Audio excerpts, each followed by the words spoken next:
आपकी जो आपने अगर पढ़ा है जैसा कि, तो इसकी शुरुआत में ही 84 आता है, विभाजन बाद में आता है। ये अलग बात है कि विभाजन के बारे में किताब है, 84 के बारे में नहीं है। तो 84 आता है, 84 हम मेरा अपना देखा हुआ या ये कहीं ये भोगा हुआ था। 2002 को हम सामने देख रहे थे, उसके बाद जो भी 92 कह लीजिए, 2002 और 47 मुझे स्मृतियों के रूप में दादी से मिला था। तो ये ऐसा कुछ था जिसके साथ मुझे लगता था कि मैं चले जा रही हूँ, इससे मुक्त होना चाहती हूँ। और जिससे हम डरते हैं अक्सर, मुक्ति के क्षण वहीं पर पाए जाते हैं।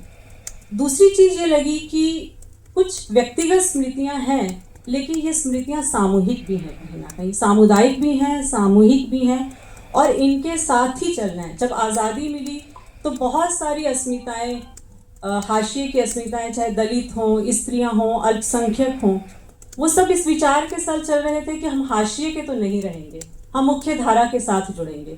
लेकिन विडंबना ये रही कि हमारी राजनीति या हमारी जो भी सियासत है, उसने हमें हाशिए पर ही बनाए रखा। और इस हाशिया कैसे बनता है, हाशिया को बनाने की प्रक्रिया क्या है, हाशिया में क्या कौन लोग हैं जो थे वो हैं, क्या वो बदल गए हैं, ये सारी चीज़। वो कहते हैं ना, मैं मुहाजिर था, मुहाजिर का मुहाजिर ही रहा, तब तेरे शहर में तदबीरें गुजारने की हुई। तो हम लगता है कि उस मानसिकता से, मुहाजिरपन की मानसिकता से कुछ अस्मिताएं निकल ही नहीं पाई हैं।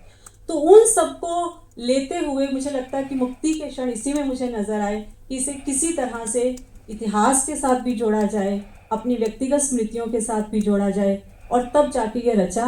पर शिल्प का कुछ सोच के नहीं रखा, पर अब लगता है कि जब मैं कुछ पढ़ने लगी विधिवत, तो मुझे लगा इस तरह का शिल्प नया नहीं है, अंग्रेजी में इस तरह की बहुत सारी किताबें पहले ही आ चुकी हैं। जैसे इसमें 4 वर्ष हैं, जैसे 1947, 1984, 2002 और उससे पहले 92, जिसमें से 3 आपके मतलब देखे हुए हैं और एक को आपने अपनी दादी की स्मृति से और इतिहास के जरिए हासिल किया है। तो अब 2002 को भी हुए 23 साल हो गए, तो अब ये इसमें किताब के शीर्षक में ही है निरंतरता। तो अब ये निरंतरता कैसे है, और अगर है तो अब का साहित्य इसको एड्रेस कर पा रहा है कि नहीं कर पा रहा है? निरंतरता तो मुझे लगता है कि हम सब जानते हैं कि पिछले कई सालों से है, निरंतरता खत्म होने का नाम ही नहीं ले रही विभाजन की। किताब का एक शीर्षक भी है, वो लम्हा जो